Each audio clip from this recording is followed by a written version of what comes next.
Managing cash flow. So we're still in the third section here of the course. We've received venture capital financing from two amazing venture capital firms, Kleiner Perkins as well as Sequoia.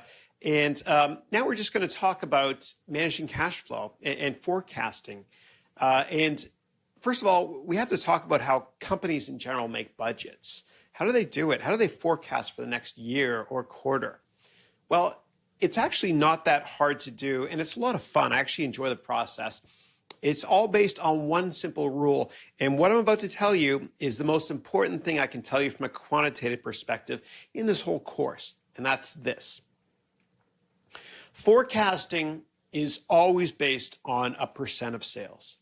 So what do I mean by that? Well, you forecast what your sales are going to be, or your top line, your revenue, and then everything else is just a percent of revenue. You make assumptions. It's actually very, very easy. Now, we all know that forecasts are never 100% accurate, but it's actually pretty straightforward. But I want you to see the forest from the trees. Again, you forecast sales, and then the rest of the model is very easy, again, because everything is just a percent of revenue. Now, public companies tend to forecast quarterly, and startups forecast monthly. Why? Because survival is the goal for startups, right? Most companies go belly up. Survival is the goal. So all successful entities have budget forecasts. Even the US government does. There's a great movie called Dave, where the president of the United States is setting a new budget. It's very entertaining. Check it out if you can. But the process he goes through in that movie to set up the budget is very similar to the way big companies and small companies do so. Now, when you forecast, you have to take into account seasonality, okay? So a lot of companies have their business pick up towards the end of the calendar year as there's a big holiday rush to buy presents. And you have to always know when your year ends. And there's something called a fiscal year. And so most companies have a calendar year, meaning that their last quarter, the fourth quarter, ends in December. Okay, but some companies actually have fiscal years that end during different months. And I know it sounds very strange. So retail companies, for example, they tend to have their fiscal year ending in January, meaning the fourth quarter for them ends in January. Why? Because they want to account for holiday shopping and returns after the holiday as well. And so a lot of retail stores will have these Black Friday events, which is, I think, the last Friday in November in the United States, where there'll be a lot of deals.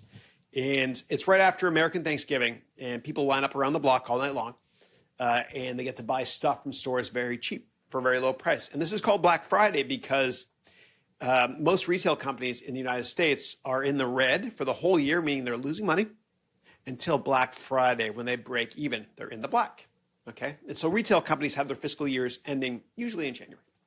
Now, different countries have different fiscal year ending periods. For example, in Japan, they don't have a calendar year accounting process. Rather, the fourth quarter for Japanese companies is January, February, March. So Japanese companies, for some reason, end in March. Okay, so let's talk a little bit about ethics.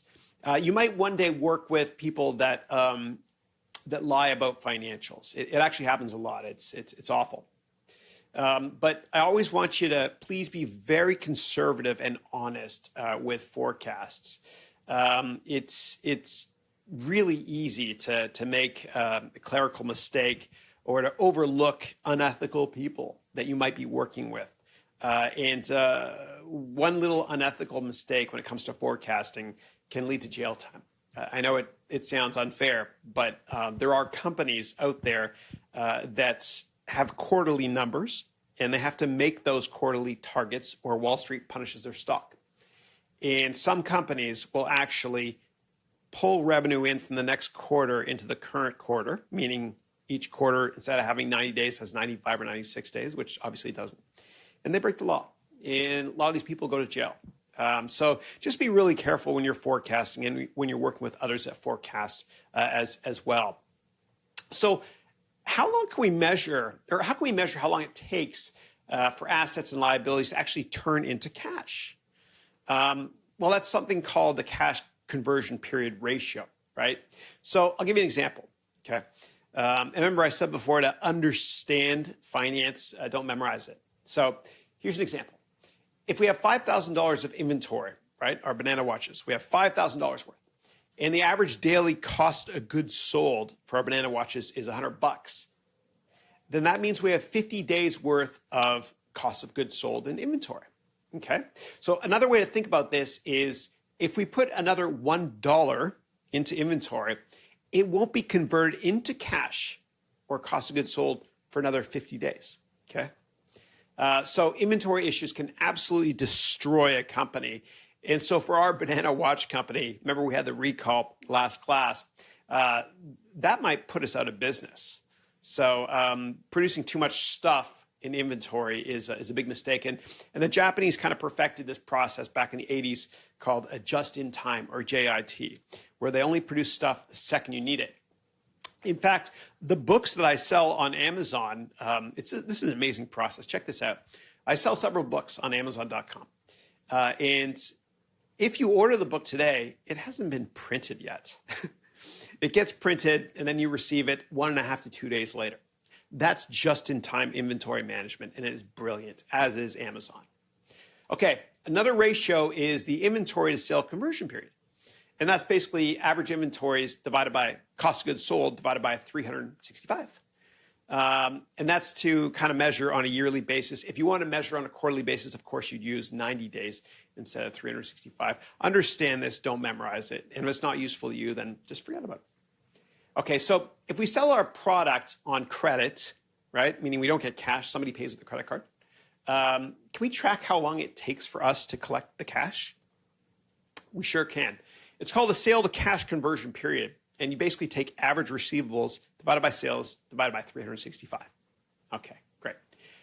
It's actually good practice, like I mentioned before, to pay your bills as late as you can without upsetting your business partners or incurring late fees. And there's a way to measure this. And that way is as follows. It's called the purchase to payment conversion period. And it's average payables plus average accrued liabilities divided by cost of goods sold divided by 365. Okay.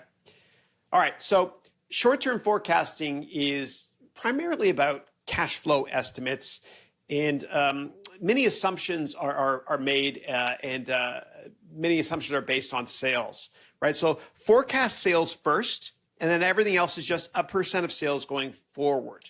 And we also talked about cash conversion ratios in terms of the number of days it takes us to convert sales into cash. So this was a lot to handle in a very short chapter. Okay, if some of it was confusing, don't worry about it, because I'm going to show you a real-world example, 2 examples actually later on, in terms of making up forecasts for a private company and a public company. I think you'll enjoy that process. Thank you.